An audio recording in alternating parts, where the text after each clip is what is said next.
को जताना चाहता हूँ, बताना चाहता हूँ कि हम सब आपके साथ हैं और आपके इस आंदोलन में शुरू से हम आपके साथ शामिल हैं। त्रिपुरा में भी हम बहुत बार आपके साथ आए हैं, दिल्ली में भी हम संयुक्त कार्यक्रम हमने बहुत सारे किए हैं और फिर से आज आपके प्रति हम समर्थन बताने के लिए और अपने शुभकामना बताने के लिए मैं यहाँ पर खड़ा हूँ आपके बीच में।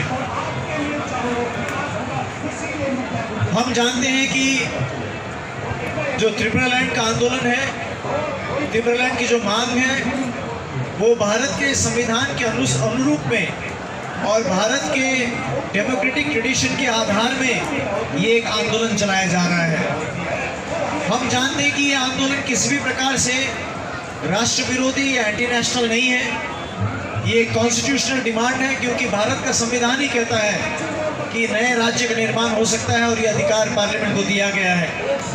और इसलिए ये बड़ा उपयुक्त है कि इस समय जब पार्लियामेंट सेशन में चल रहा है, जब पार्लियामेंट का सत्र चल रहा है, उस समय हम पार्लियामेंट के बाहर इस प्रकार से बैठकर अपने एक संवैधानिक मांग, अपना एक डेमोक्रेटिक डिमांड हम इस प्रकार से डेमोक्रेटिक तरीके से सरकार के सामने रख रहे हैं।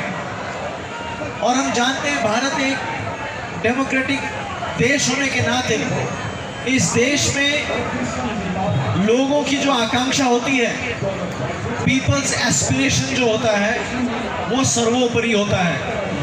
पीपल्स एस्पिरेशन सबसे ऊपर होता है। इस देश में इस संविधान के हिसाब से, हमारे डेमोक्रेटिक हमारे ट्रेडिशन के हिसाब से लोगों की आकांक्षा, लोगों की इच्छा सर्वोपरि होती है।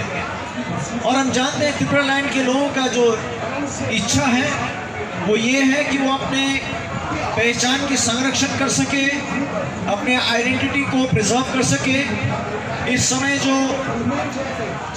बहुत बड़ा जो इन्फ्लक्स हुआ है बीते कुछ सालों में, बीते डेकेड्स में, जिस कारण से त्रिपुरा लोग अपने ही जगह में माइनॉरिटी हो गए हैं। उनकी भाषा वहाँ सुरक्षित नहीं है, उनका संस्कृति वहाँ सुरक्षित नहीं है, उनका जीवन शैली वहाँ सुरक्षित नहीं है।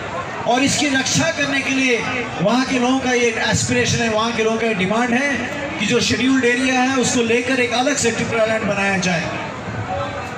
मुझसे पहले मेवाड़ जी बता रहे थे कि त्रिपुरा की यूनिकनेस के बारे में बता रहे थे, और मुझे लगता है कि एक यूनिकनेस ये भी है कि अन्य जितने भी मांग की जगह है, आंदोलन है, जैसे गोरखालैंड हो, चाहे बोडोलैंड हो या बुंदेलखंड हो, इन सब में एक राज्य में से अलग करने का एक डिमांड है। बंगाल में से अलग करके गोरखालैंड बनाने का डिमांड है, आसाम में से अलग करके बोडोलैंड बनाने का डिमांड है, महाराष्ट्र में से अलग करके विदर्भ बनाने का डिमांड है, उत्तर प्रदेश और मध्य प्रदेश से अलग करके बुंदेलखंड बनाने का डिमांड है। परंतु यहाँ त्रिपुरा लैंड का डिमांड थोड़ा अलग है, क्योंकि यहाँ पर यहीं के लोग कह रहे हैं कि हमारा जो विस्तृत जगह था, यहाँ पर इन्फ्लक्स के कारण धीरे धीरे हमारी ज़मीन और कम होती जा रही है। शेड्यूल्ड एरिया में भी हमारे इन्फ्लक्स आने लग गए हैं। इसलिए हमारे अंग को हम काट के, हम छोड़ के एक अपना अलग से त्रिपुरा लैंड को, शेड्यूल्ड एरिया को हम लेना चाहते, ताकि जो जगह बची हुई है उसको हम बचाए रख सकें। और अगर ये नहीं हुआ तो ये इन्फ्लक्स धीरे धीरे अंदर आकर पूरा तरीके से त्रिपुरा के लोगों का, त्रिपुरावासी लोगों का, त्रिपुरा लोगों का सारे आइडेंटिटी को ख़त्म कर देगा। और इसीलिए ये बड़ा लंबा डिमांड चलता है, बड़ा एक जायज़ और एक संवैधानिक डिमांड चलता है, जिसका साथ हम देते हैं। परंतु अब सरकार को ये इन्फ्लक्स का प्रॉब्लम सोचने के बजाय, ये त्रिपुरा लोगों का जो प्रॉब्लम है इसको सोचने के बजाय, त्रिपुरा लोगों का संरक्षण कैसे होना चाहिए इसके सोचने के बजाय, सरकार का प्रायोरिटी कुछ और लगता है। सरकार का प्रायोरिटी लगता है कि और लोगों को लेकर आए वो। इसलिए सिटीजनशिप अमेंडमेंट बिल यहाँ पर लाने की सरकार को जल्दी है। सरकार को त्रिपुरा लोगों के प्रॉब्लम को समाधान करने का जल्दी नहीं दिखाई देता है, मगर सीएबी को जल्दी लाने का उनमें जल्द हम देखते हैं कि उनमें वो भावना है कि उसको जल्दी से लाया जाए।